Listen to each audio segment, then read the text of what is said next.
It was the night before Christmas.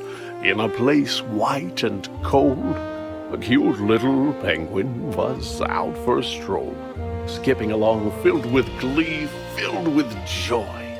In his flipper he cradled his favorite toy. Little did the penguin know that on this fateful day, a cold breeze, a gust of wind, would blow his favorite toy away.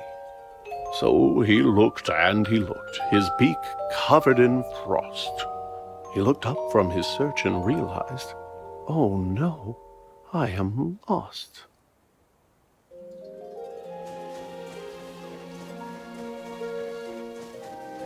Not only his toy, but his path was gone too.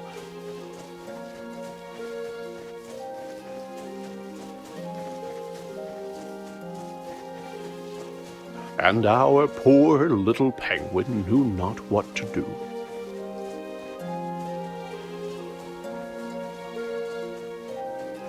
So he began walking with no hope in sight. Until, from a distance, he could see a small light.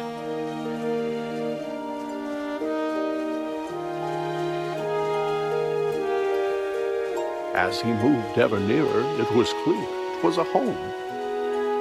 And outside, in the front, he could see a small gnome.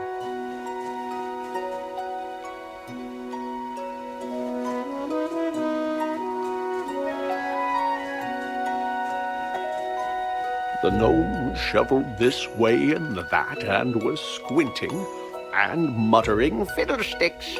They have gone missing." He dug in the snow as the penguin, quite shy, cleared his cold little throat and said, "Mister, might I ask your help? I don't know where I am. I am lost. I can't find my way through the snow and the frost." The gnome said, "I would like to help you. I would, but my glasses are gone, and my sight isn't good. If I could but find them, if they could be found, then I could assist you. They must be around. Where did you have them last?" asked the penguin, so cute. The gnome thought and answered, "While gathering fruit, I was out picking berries, and the snow, how it fell! It frosted my lenses. I couldn't see well. I removed them to wipe them, but they slipped from my hand. And now they are gone. So you must understand that were I to guide you, you might go astray. If I can't find my glasses, I can't see the way." The lost little penguin felt sympathy for the sad, sightless gnome, and he set out once more, but instead of attempting to get home in haste, he would look for the glasses the gnome had misplaced. Maybe this rock was the place where he'd find the gnome's glasses, but no, they were nowhere behind.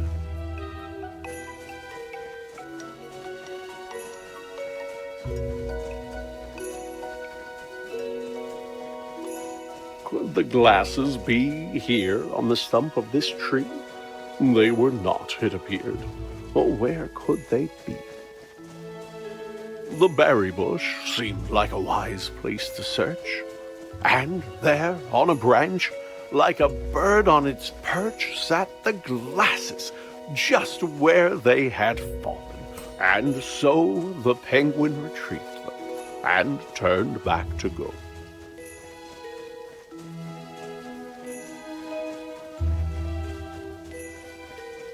He'd get back to the gnome and return him his sight.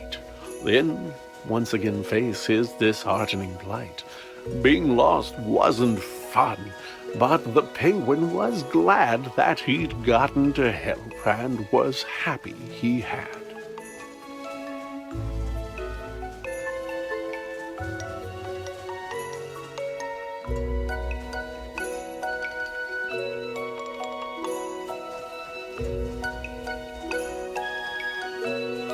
"Why, you found my glasses. the tiny gnome cried. I can't thank you enough. Will you join me inside? The penguin said, Thank you, but no, for I should try to find my way home through this cold, lonely wood. The gnome said, Oh, yes, you had mentioned before that you knew not the way to your very own door. Well, now that I see, I am happy to say, those candy canes there, they will show you the way.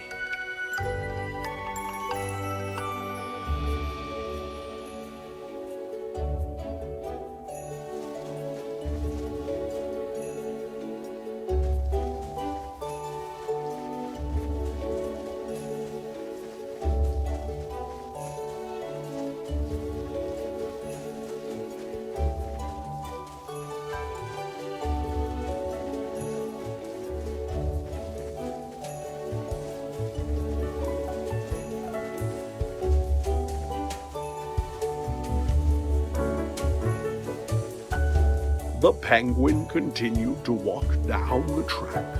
When he came to a crossroads, and taken aback, he tried to decide which direction to go, but without a clear answer, just stood in the snow. You look like a guy who's in need of a hand, came a voice, and the penguin did not understand where the voice could have come from, for no one was there, save for 3 mounds of snow piled up in the air. Down here, said the voice. Turn those peepers down south. I may look like pebbles, but I'm really a mouth. On the ground lay some buttons, some carrots, some stone, which moved as it chattered in the snow on its own. You need some guidance, said the stones, and I reckon we can work something out if you give me a second and put those there bits that you see in their place. You get your directions, and I get my face.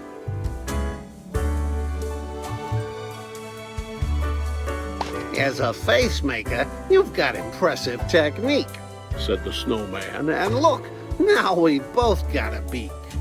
Much better, he said. This was a good plan. Let me take a good look at you, now that I can.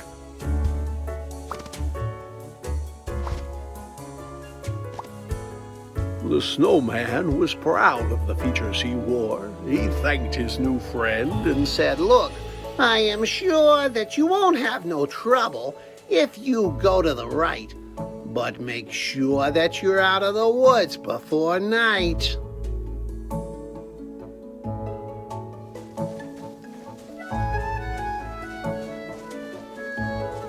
The penguin did not stick around, wait, or dawdle, and set off at once, to the right with a waddle. But though he walked on just as fast as he might, soon dusk was upon him, and thereafter came night.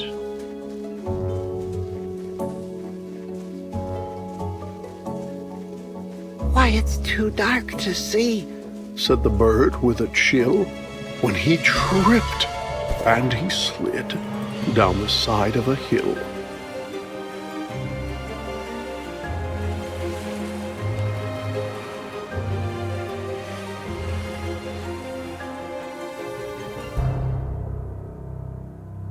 Deep in the woods, in the dark, all alone, frightened and tired and chilled to the bone, the poor little penguin, under stars bright and twinkling, was certain he heard, far away, a light tinkling. Was the sound he heard crickets? Was it ice in the trees? Or perhaps running water, or a lyrical breeze? As he moved ever nearer, though it seemed far away, he felt sure it was bells, like you'd find on a sleigh. The penguin was moving past branches and bark, when a man turned around and stepped out of the dark. The man said, "My goodness, you're only a child. What brings a young penguin out here in the wild?" It wasn't on purpose, said the cold little bird. "Perhaps," said the man, I could see you chauffeured to your home in my sleigh, for unless I am wrong, it's the next on my route, and the trip won't take long.